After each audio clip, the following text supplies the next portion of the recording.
सभी साथियों का यहाँ पहुँचने पे बहुत स्वागत। और आप सब इस बात से परिचित हैं कि आज भारत के सपूत सरदार उधम सिंह जी का बलिदान दिवस है। हम उन्हें बार बार नमन करते हैं, श्रद्धांजलि अर्पित करते हैं। आज कई ऐसे ज्वलंत मुद्दे हैं जिनके लिए आप सबको आमंत्रित किया है और आपका भी आभार कि आप इस प्रेस कॉन्फ्रेंस में पहुंचे हैं। जैसा कि माननीय पंजाब और हरियाणा हाई कोर्ट ने कुछ दिन पहले ही एक निर्णय दिया है जिसमें ये कहा कि 2000 में लगाए गए जेबीटी अध्यापक सही लगाए गए थे और वो लिस्ट सही थी। और उसमें से भी बाकी जो 26 वर्ष तक संघर्ष करते रहे, लगभग 125 से लेकर 150 अभ्यर्थी थे, उन्हें भी माननीय पंजाब और हरियाणा हाई कोर्ट ने ये कहा कि इन्हें भी तुरंत से लगाया जाए और पिछले सारे बेनिफिट इन्हें दिए जाएं। इससे साफ लगता है कि बहुत सी इंक्वायरियां हुई, बहुत से जांच हुई, परंतु उस लिस्ट में जो 3206 लगे थे उसमें सभी ऑन मेरिट लगे थे। और ऑन मेरिट लगने की वजह से उनमें से बहुत से प्रमोशन भी पा गए और बहुत से साथियों को निरंतर प्रमोशन मिलती रही है। और इसमें 7700 अभ्यर्थी थे, एप्लीकेंट थे, जिसमें से 3200 के लगभग लगाया गया था। कुछ लोग मिथ्या प्रचार करते रहे कि लाखों लोगों को नौकरी से महरूम रखा गया है, परंतु जब ये बात आती है कि ये लिस्ट सही थी तो कितनी विडंबना है कि इसके मामले को लेकर के चौधरी ओम प्रकाश चौटाला और अन्य उनके सहयोगियों को फिर सजा क्यों देगी। इसी प्रकार से जहाँ तक इस लिस्ट पे भी बहुत बाविला छिड़ता रहा है, उसे अब माननीय पंजाब और हरियाणा हाई कोर्ट ने मोहर लगा दी कि ये ऑन मेरिट हुई थी। जैसा कि भारतीय जनता पार्टी का चेहरा है कि वो कहते कुछ हैं और करते कुछ हैं, वो लोगों में अपना संकल्प पत्र, घोषणा पत्र जारी करते हैं और कहते हैं कि हम चुनावी वादे पूरे करते हैं। मेरे पास 2014 का संकल्प पत्र है और इसमें ये कहा गया है कि अतिथि अध्यापकों की सेवाएं नियमानुसार नियमित कर दी जाएंगी। और वो बहुत लंबे समय से 20 वर्ष से निरंतर लड़ते रहे, सुप्रीम कोर्ट में भी गए, हाई कोर्ट तक भी गए और माननीय हाई कोर्ट ने पिछले दिनों जस्टिस मोदगिल जी ने फैसला दिया कि इन्हें नियमित कर दिया जाए। और जिस प्रकार से गेस्ट टीचरों का डिसीजन आया है कि उन्हें पक्का करने का, सरकार आनाकानी कर रही है क्योंकि इनकी नीयत ठीक नहीं है। हरियाणा के मुख्यमंत्री जी पंजाब में जाकर तो कहते हैं हमने कर्मचारियों को बहुत कुछ दे दिया, परंतु सरकार से ना किसान खुश हैं, ना व्यापारी खुश हैं, ना कर्मचारी खुश हैं। आज हरियाणा प्रदेश की सरकार जन विरोधी निर्णय ले रही है और गेस्ट टीचर भी इनके शिकार हैं। कुरुक्षेत्र में धरना देकर के बैठ गए गेस्ट टीचर और वो कहते हैं कि हमें पक्का किया जाए, जिस प्रकार से फैसला पंजाब और हरियाणा हाई कोर्ट का आया है। साथियों, जब 2014 के चुनाव हो रहे थे तो अपने घोषणा पत्र में भी कहा था कि गेस्ट टीचरों को पक्का करेंगे और उस वक़्त के प्रदेश के अध्यक्ष माननीय रामविलास शर्मा जी ने जाके धरने पे ये कहा था कि हम इन्हें पक्का करने का काम करेंगे। हमारे पास उनकी वीडियो क्लिप भी है और उन्होंने समर्थन करते हुए भारतीय जनता पार्टी के लेटर हेड पे अपना ये चुनावी वादा पूरा करने का भी पत्र उनको सुपुर्द किया था जब वो जंतर मंतर पे आमरण अनशन पे बैठ गए थे। ठीक इसी प्रकार से अब हरियाणा के मुख्यमंत्री से भी मिल चुके हैं वो, और केंद्र में मनोहर लाल मंत्री जी से भी मिल चुके हैं कि हमारे हक में पंजाब और हरियाणा हाईकोर्ट ने अब तो फैसला दे दिया, आप मेहरबानी करो कि हमें पक्के कर दो। पक्के करने की बजाय वो इस फैसले के खिलाफ जो पक्का करने का फैसला दिया, रेगुलराइज करने का फैसला दिया, उसके खिलाफ अपील डबल बेंच में हरियाणा सरकार ने फाइल कर दी। इससे साफ जो लगता है कि इन गेस्ट टीचरों को पक्का करने की नीयत नहीं है, जबकि गेस्ट टीचरों से इलेक्शन का काम, बोर्ड बनवाने का काम, बीएलओ का काम, मार्किंग का काम और जनगणना का काम निरंतर लिया जा रहा है। और उनके लगभग 3500 साथी आज रिटायर भी हो गए हैं, यानी कि 15,000 में से 12,000 बचे हैं, वो बिना किसी लाभ लिए रिटायर हो गए। उन्हें किसी प्रकार की मेडिकल फैसिलिटी नहीं, किसी प्रकार की उनकी पेंशन नहीं। और इसी प्रकार से जहाँ गेस्ट टीचरों के साथ अन्याय किया, ठीक उसी प्रकार से इन्होंने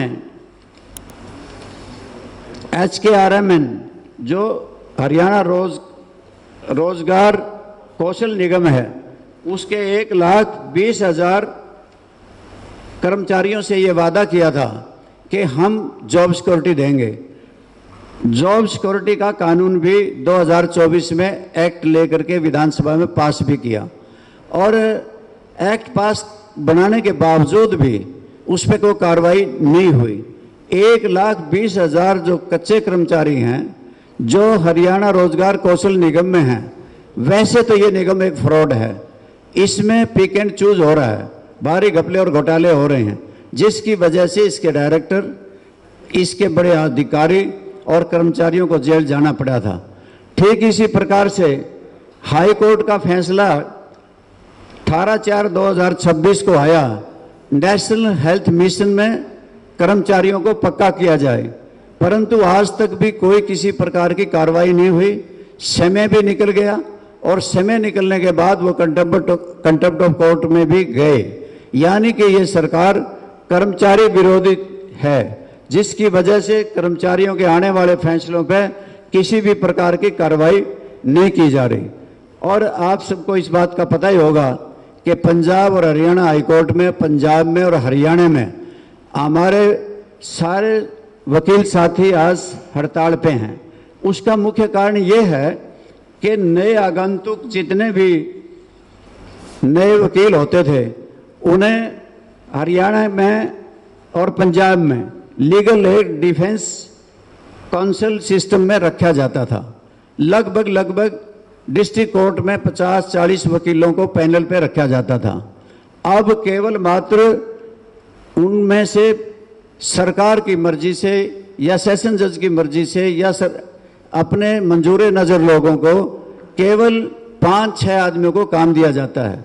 उनको कॉन्ट्रैक्ट बेस के ऊपर चीफ लीगल एड काउंसिल को 80,000 रुपये, डिप्टी लीगल एड काउंसिल को 60,000 रुपये, जिसकी 2 पोस्ट होती हैं, और उसके असिस्टेंट लीगल एड काउंसिल को लगभग 35,000 रुपये, लगभग 3 पोस्टें होती हैं। यानी कि जो काम 50 वकीलों को मिलना चाहिए, उनको अनुपातिक तौर से दिया जाता था।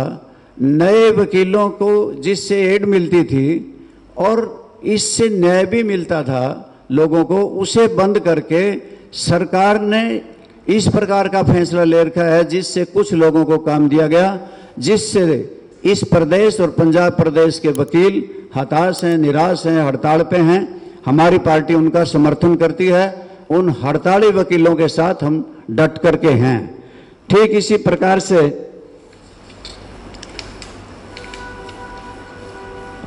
जहां जन विरोधी निर्णय सरकार के, जहां खिलाफ किसी प्रकार के बवंडर खड़े कर देती है कि उन्हें ना MSP मिला और ना ही उनकी आमदनी दुगनी हुई, ना स्वामीनाथन योग की रिपोर्ट लागू करी।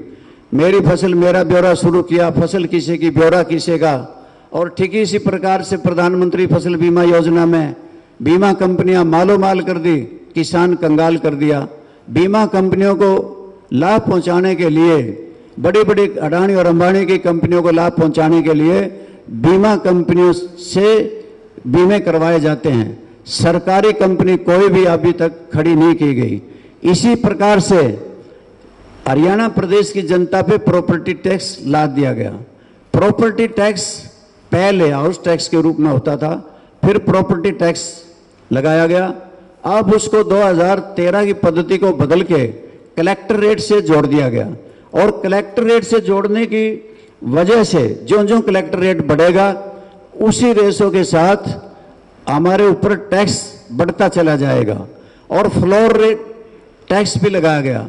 फ्लोर टैक्स लगाने से भी अलग अलग रेट बनेंगे और रेट बढ़ने की वजह से टैक्स बढ़ेगा। टैक्स बढ़ेगा तो जनता पे भार पड़ेगा। यानी कि प्रॉपर्टी टैक्स में जिन लोगों को छूट होती थी, चाहे वो अंतर्राष्ट्रीय मेडल विजेता थे या फौजी थे, उनको भी वंचित कर दिया गया। और इससे एक बड़ा भार हरियाणा प्रदेश की जनता पे कलेक्टर रेट से जोड़ने से डाल दिया गया। ये सरकार की जन विरोधी नीति है। हम इसका डट के विरोध करते हैं। और सरकार अपने किए हुए वादों से प्राय मुकरती है। जिस प्रकार से इस देश के लोगों को इतना बड़ा आंदोलन देखने को मिला, आप सबको ही पता है कि दिल्ली के जंतर मंत्र पर इस देश के नौजवान इकट्ठे हुए और उन्होंने सरकार को हिला दिया। सरकार घुटनों के बल आई और सरकार ने समझौता कर लिया और ये कहा कि हम आपकी मांगों को मानेंगे, और ये कहा कि मुकदमे वापस लेंगे, और ये भी कहा कि मुकदमे वापस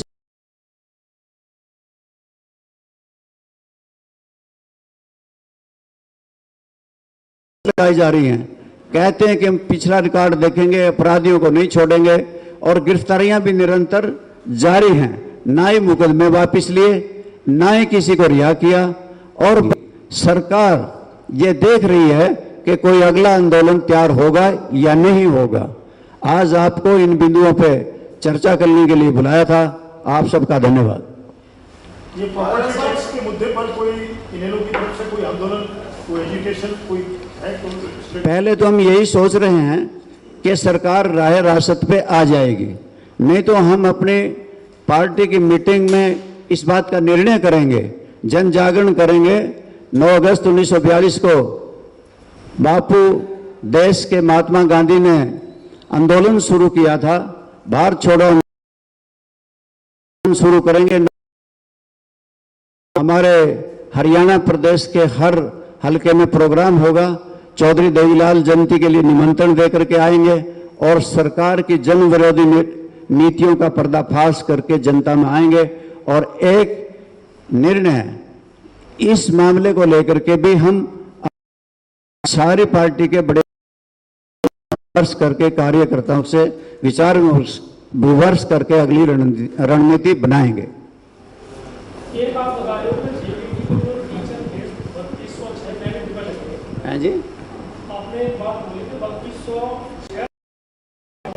जेपीटी टीचर थे, या हाई कोर्ट ने भी बहुत अलग आप बता रहे हो। तो ये किसी का जेल भेजने के लिए कोई षड्यंत्र रचा था या क्या कारण था, क्या ऐसे हालात थे? आज के युग में सीबीआई, ईडी, विजिलेंस ये सत्ता पक्ष के कारकुन बन के रह गए हैं। कांग्रेस पार्टी ने पहले सीबीआई का मिसयूज किया और उसी प्रकार से भारतीय जनता पार्टी भी उन्हीं की राह पर चलती रही, अपने विरोधियों को दबाने के लिए झूठे मुकदमों में फंसाती रही है। पहले कांग्रेस पार्टी ने यह काम किया है, अपने विरोधियों पे मुकदमे बनाए, उन्हें जेल भिजवाया। ठीक उसी प्रकार से भारतीय जनता पार्टी भी जो इनके खिलाफ बोलता है, सीबीआई का, ईडी का और विजिलेंस का दुरुपयोग करते रहे। दिल्ली पुलिस की ओर से पीसी की गई थी माजरा साहब, उसमें ये कहा गया था, आपने जो बिंदु उठाया कि मुकदमे नहीं करने की बात की गई, उसमें 2000 ऐसे आइडेंटिफाइड जो मुजरिम हैं जो कि पहले भी अपराधों में शामिल थे। क्या उचित मानते हैं कि उनके खिलाफ अगर कार्रवाई होती है? ये तो सारी बातें उनके बीच में होकर के ये हुई थी कि हम सारे मुकदमे वापस ले लेंगे, परंतु ये तो बात बाद में कही कि इसमें 2700 कुछ अपराधी घुस गए थे, हम उनकी पृष्ठभूमि की जांच कर रहे हैं, परंतु ये सरासर गलत है। पहले जो समझौता उनका हुआ था सबको रिहा करने का हुआ था, सारे मुकदमे वापस लेने का हुआ था। 1 करोड़ रुपये जिसकी जान गई, 21 नौजवानों ने जान दी। नीट का पेपर जो लीक हुआ, जो इस सरकार ने बेचा, इनके गुनाहगारों ने बेचा, दलालों ने बेचा, जिसकी वजह से 21 जानें इस देश के होने वाले बड़े बड़े अधिकारियों की गई, उनको 1 करोड़ रुपये देने की बात मानी गई थी। जैसा कि आपने कहा है कि अब तरह तरह की शर्तें लगाने शुरू कर दी हैं कि हम उनकी पृष्ठभूमि देखेंगे, अपराधी होंगे तो नहीं करेंगे, छोड़ेंगे। ये गलत है। उनके साथ किया गया वादा पूरा करना चाहिए।